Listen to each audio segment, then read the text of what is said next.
Cheyenne Nicole. Testing, 1, 2, 3. I'm Cheyenne Nicole, and this is my channel. Today we are going to be talking about the inability to feel or receive love as a fearful avoidant. And let me just preface this by saying that I am very fearful right now. I'm really scared. I don't know what I'm going to say, but I need to get this out, so bear with me.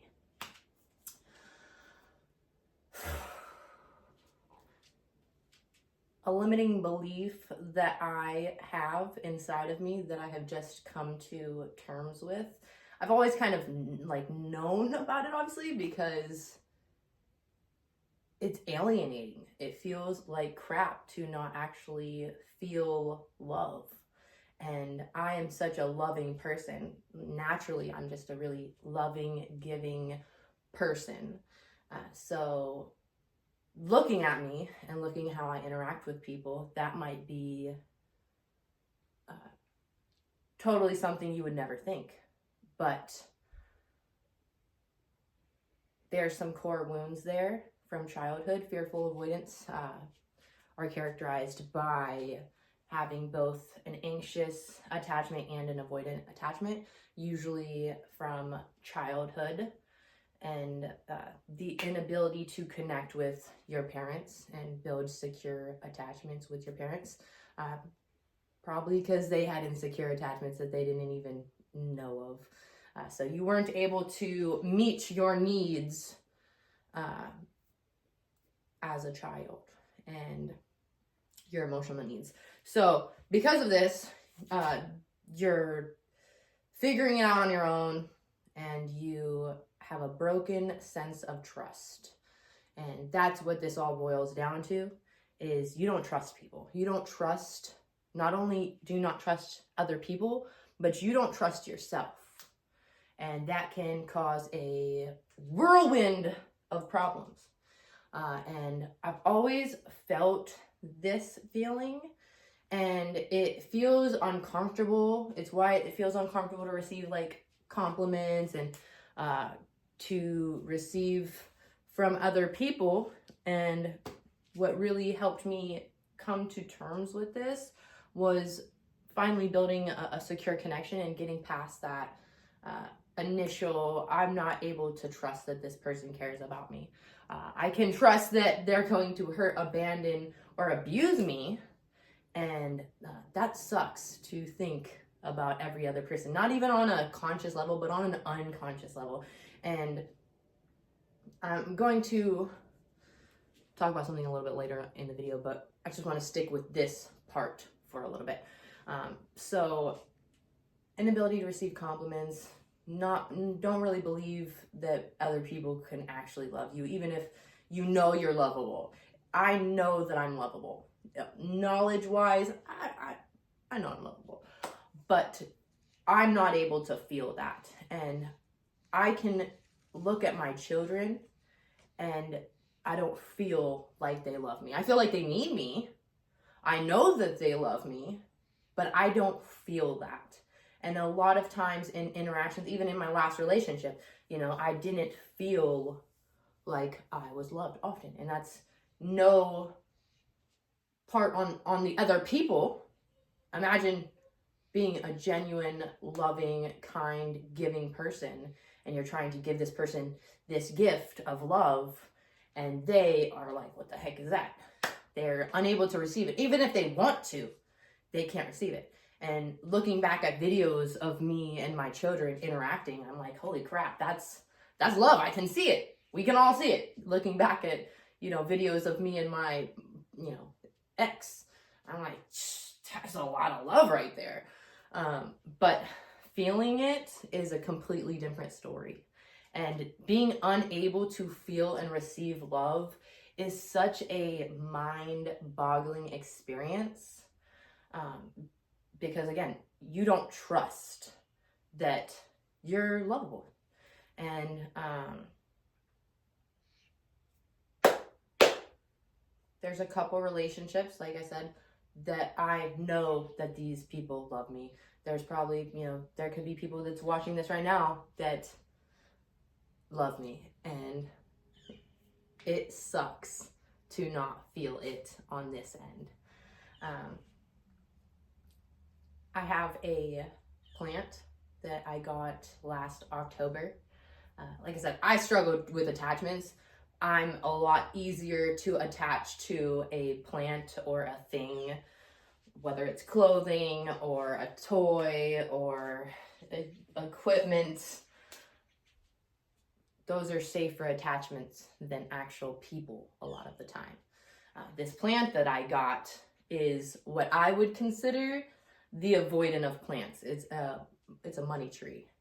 And the reason why I would consider it the avoidant of plants, because this plant I've had many times. And a lot of plants that when I look at them, they're dying. Or like this one right here, this one's struggling. It needs water. It needs to be tended to. And I really love plants for that reason. They help me realize I have not been tending. I've been going, but I haven't been tending. And the money trees only flourish and do well when I leave them alone. When I forget they're there. But because I going, I don't always remember, like, did I water this? Did I not water this? So I must have made a mistake somewhere in there and watered it too much. And it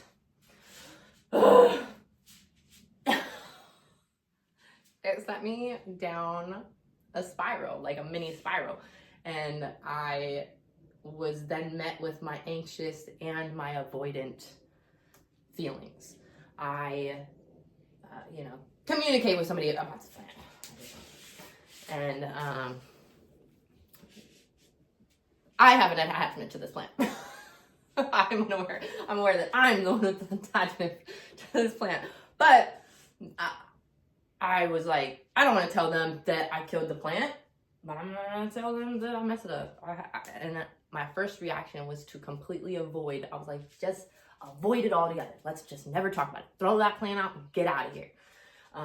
But I was like, no, because you want to avoid that conversation. That's why you have to have that conversation. And so, I reached out. I was like, hey, the plant's dying. Oh my gosh. And I was terrified. I was shaking my boots. I was like, they're going to think this is stupid. They're going to, man, this girl got a fucking excuse my language. This girl got an attachment to a plant. That's weird, But also to me, this plant symbolized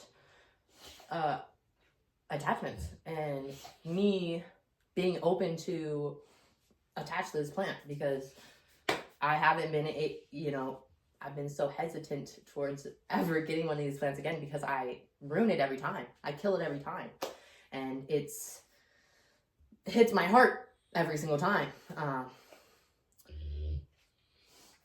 So they responded, and they responded lightheartedly, and it just really disarmed me on the inside, and it soothed me. And they joked a little bit, and then I asked a question, and I asked, well, what do you think I should do? Do you think I should leave it alone completely? Should I avoid it, basically? Or should I discard it? Should I throw it away? And after I asked that, I was like, holy crap. Why was that the only two options? Avoid it, or, avoid it and abandon it, basically, or throw it out, discard it, detach from it completely. Those were the only two options. And they took us a minute to respond. So I'm sitting there like, man, you basically are saying, like, that's how you approach attachments is, if you mess up or if you were unable to maintain it, your options is to avoid or abandon it, or discard and fully detach from it. And again, I'm in a spiral. I'm mid-spiral at the whole thing. I was, even after I was disarmed by the lightheartedness of it, I was like, in the betweens of the communications, I was like, this is your fault. You always do this. You are too much for this dang on plant. You were overbearing. You smothered it. I only overwatered it once, dude. I only overwatered it once. It's okay. It's okay. The plant can't love me back. Or, I don't know, maybe it could. I don't know. Again, we're circling back. I know it seems like I've gone off track here, but we're circling back to the unlovable thing. So, in childhood, you know, when you aren't able to form those connections, you feel unlovable. You don't trust that you're able to be loved. And your mind will do crazy things. It'll blame you. It'll tell you it's your fault. It's your fault that, you know, your dad's drinking, or it's your fault that, you know, your mom is so stressed and depressed. And if you could just be a little bit better, maybe the house would be all right, you know. And it sucks the way that happens in your childhood, like, mind. But it does what it can to keep you safe. It does what it can to keep you going. But you create a split. A fearful avoidant is someone who has a split. They feel anxious and avoidant at the same time. And it feels like a hurricane. So I'm spiraling. I'm like crying. I'm like, I can't believe that. I killed this plant. It's my fault. All of these limiting beliefs came up, and that's so important for me. And they responded, and they're like, hey, told me exactly what to do. I'm doing that right after this video. And I was able to take a breath, and I was like, yeah, I can try. I can keep trying. That's basically what it boils down to. I can take the actionable steps to try to keep this attachment, you know. And if it doesn't work out, then at least I know that I tried. And I needed that. I really, really needed that. And going back to the unable to receive or feel loved, you know, I think back to my secure connections, like my twin and my sister, and, you know, even, well, let's just start right there. Just stop. I know that if they make other relationships and stuff, I'm not going to be abandoned. I'm not going to be discarded. I'm not going to be cast out. That is a secure attachment for me. Even if we're both not, all three of my sister, she has her own attachment wounds that she hasn't addressed. Not everybody's on the attachment wave. I get it. It's fine. It's not important to everybody at this point in their life. That's okay. But we still have that secure attachment. We have an understanding of each other. I know that my sister loves me. I know that my sister would take a bullet for me. And she's one of the very few people that I do trust loves me, and I do feel loved by. But even my children, like I said, I don't feel always lovable to them. That's an inside thing. And I also feel that way about myself. I know that I love myself, and I can be doing all the good things. I could be going to church, I could be working out, drinking water, and I can still be crying like, why do I hate myself though? Why am I doing all the loving things, but I can't feel that? I can't receive that. How, like, what is that? And that is the disconnect inside of me. And that is because I have wounds that I haven't addressed. I have traumas I haven't gone back to. I have abandoned myself in order to get ahead. And I'm now finally realizing that the way forward is backwards. The way forward is meeting with those limiting beliefs, meeting with those traumas, meeting with those wounds, and coming back like, you are worth it. You always were worth it. You deserve love, and I'm sorry that, you know, not everybody was able to give you that, but I'm willing to sit here with you as long as you need me to, and it's gonna be okay. What do you need? What does 7-year-old me need? What would have, I liked to felt in those times when I felt unseen or unlovable. And it also, it shines a light on all my desires and my wants and my needs that I still am struggling to even pull out of me. I have to go into a book to remember what my needs and wants are, and that's upsetting. And then there's all this content online like, well, if she don't love herself, then she's garbage. And it's weird to know that you love yourself, but to actually loathe and hate yourself. And it's because you're so damn unlovable. And it's your fault. That's how it feels though. And each time you enter an interaction or a connection or an attachment, you'll come from that place, and when the relationship doesn't work out or the attachment doesn't work out, you'll personalize it just like you did when you were a child, and it just solidifies. That's why. See, I told you, and it solidifies that limiting belief. So that's why it's so important to really get down to the bottom of the cause, the root, what happened back then.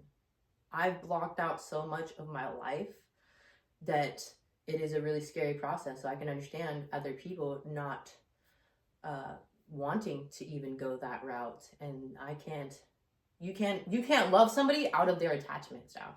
You can't love someone into believing that they're lovable. Like I said, my children, I know that my children love me, but until I love myself and figure out what I need to give to myself, I'm not fully going to be able to receive that. Now when people compliment me and strangers compliment me or people give me gifts, don't take everything from everybody, because you really have to be careful about who you're receiving from. It's really important. And that's like a whole video in itself. This one's already really long. But I will take the compliment. I will say thank you, because I know that that person needs to be received. I know that people do need to be received. There has to be that. And I want people to feel like they're trusted and like I believe them and like I believe in them. And it's not that I don't, because my knowledge can go, hey, this person's being genuine. This person's giving out of the kindness of their heart. They're not doing this to receive something back. But again, childhood me knew ain't nothing free. It's going to cost you something. And any interaction that I have, it's scary. And I have to be fearful on the inside. I could look cool as a cucumber, but be absolutely terrified because I don't know what this is going to cost me. How many months is this going to cost me? What wound is going to come from this? And when it does happen, am I going to be able to handle that? I'm not going to even blame them. I'm going to blame myself. I'm going to blame myself for not having better discernment, not recognizing what a safe and unsafe person looks like. That's not my fault. That's not my fault. But it is my responsibility. It is something that I can overcome and I will overcome. And my relationships have gotten stronger just in the last, I would say 6 months. I've become a lot stronger of person and been able to be more secure. And I can see the security growing in those around me. It's wild. It's wild. Strangers. I can see the security growing in strangers just from daily interactions, just from receiving them, giving. It's like, and it's amazing. It's amazing, and I hate that I can't always be receiving. I can't always be giving, but where I can, I will. And where I can't, I have to say, hey, this is a protection thing for me. I'm going to sit with myself and we're going to talk about it. And if you don't like that, you can kick rocks. Because if you want me to abandon myself, you're going to have to die. No, if you want me to abandon myself, that is ultimately my choice. And that is my need to meet. And I am not going to abandon myself. And I'm not going to choose relationships that force me to abandon myself or cause me to abandon myself. And a really triggering, hard one to handle and a hard pill to swallow, it is over empathy. Well, maybe they have this attachment, or maybe they had a hard childhood, or they just don't have any good people in their life, or they're just not loved right. No, they have their own mountains to climb. And over empathy is self-abandonment. And I just have to really keep that one in mind. So anyways, this video is really long. I just wanted to express that. If you feel unlovable or unable to receive love or compliments, there's something deeper there. You're not broken. There's nothing wrong with you. There's just some seeking to do. How exciting. How exciting is there? There's more of you to explore than you ever even thought possible. You thought you knew yourself.